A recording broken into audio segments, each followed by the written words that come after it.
Imagine dropping $3 million on a car, writing the check yourself, watching it roll off the transporter into your driveway, and then getting a letter from the company's legal team telling you did it wrong.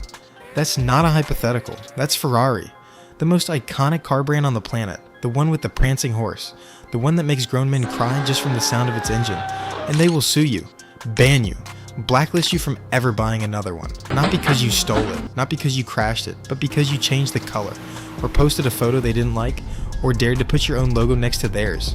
Ferrari isn't just a car company, it's a monarchy with a V12 engine. And if you think paying millions makes you royalty, oh, you are dead wrong. To understand why Ferrari acts the way it does today, you have to go back to the man himself. Enzo Ferrari was not a businessman, not in the traditional sense. He was a fanatic, a racing obsessive who reportedly cared more about his Formula One cars winning on Sunday than selling road cars on Monday. He famously said that he sold road cars only to fund his racing addiction. Road customers? They were almost an inconvenience. Enzo built the brand on exclusivity, scarcity, and an almost religious sense of identity. He believed Ferrari wasn't a product, it was a philosophy, and you either submitted to that philosophy or you got out. He passed away in 1988, but his ego built the walls that still exist today. The legal departments, the ironclad contracts, the purchase approval committees, all of it traces back to one angry Italian man who refused to let anyone dilute what he created, and the company took that obsession and turned it into corporate policy. Brutal, expensive, unforgiving corporate policy. Let's talk about the kill list, and yes, there is one. Justin Bieber, one of the most famous humans on earth. In 2014, Bieber takes his Ferrari 458 Italia, a $230,000 machine, and wraps it in chrome blue. Fine, people wrap cars, whatever. But then he reportedly had the prancing horse badge modified, changed the branding, posted it all over social media with millions of eyes on it.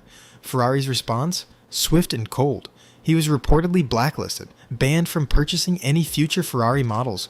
Not fined, not warned, banned. For life. Bieber has tried to walk it back. Doesn't matter. In Maranello, that door is closed. Think about that. You can sell out a world tour, you can buy a private island, and a 70-year-old Italian car company can still tell you no. Now, let's talk about Deadmau 5. Joel Zimmerman, EDM legend. In 2014, he takes his Ferrari 458 Spider and wraps it in a custom Nyan Cat theme, rainbow trail and all, and calls it the Ferrari. He posts it everywhere. It goes massively viral. The internet loses its mind. Ferrari's lawyers did not think it was funny. They came after him, citing trademark violations and brand misuse. Deadmau 5, to his credit, fired back on social media, didn't back down immediately, but eventually he traded the car for a McLaren P1. Draw your own conclusions. Ferrari doesn't care if it's a joke. They don't do jokes. The brand is sacred and you are temporary. And then there's Philipp Plein, German fashion designer. Big money, big ego. Exactly Ferrari's type of customer, on paper. He purchased a Ferrari and used it in promotional materials for his fashion brand without getting Ferrari's authorization. Shot it for campaigns. Featured it in content connected to his label. Ferrari sued him for hundreds of thousands of dollars in damages. Their argument, their brand image was commercialized without permission. Even though he bought the car, even though it was sitting in his driveway, registered in his name, didn't matter. To Ferrari, their intellectual property travels with the car. You buy the machine. You don't buy the right to profit from the symbol. Here's the part that'll really blow your mind. Being rich isn't enough. Being famous isn't enough. And being a loyal Ferrari customer for 5 years still might not be enough. Ferrari has an internal VIP tier system that reads like a secret society application. To be considered for a limited hypercar, something like the LaFerrari, the FXXK, the Enzo, the Daytona SP3, you don't just walk in and buy one. You get invited. And to get invited, you need to have already bought multiple Ferraris through official dealers. We're talking 5, 6, sometimes more cars, and not just any cars. They want to see a history of buying new cars at full price, no discounts through authorized dealerships. They track your purchase history. They track how you care for the car. They monitor whether you've resold previous Ferraris too quickly, which they consider bad faith. They have been known to put clauses in purchase agreements that prevent you from reselling within 12 months. And if you violate that, they sue you. There are documented cases of billionaires, actual billionaires with 10-figure net worths, being passed over for allocation of a limited run model because Ferrari's committee decided they weren't the right kind of customer. Translation, they weren't obedient enough. You want a $2.5 million Daytona SP3? First, prove you're worthy. Then, ask nicely. Ferrari's legal aggression isn't limited to celebrities. They go after small businesses, replica builders, resto mods, guys in garages who built tribute cars with similar body lines. They've sent cease and desist letters to custom shops that dared to use the phrase Ferrari inspired in their marketing.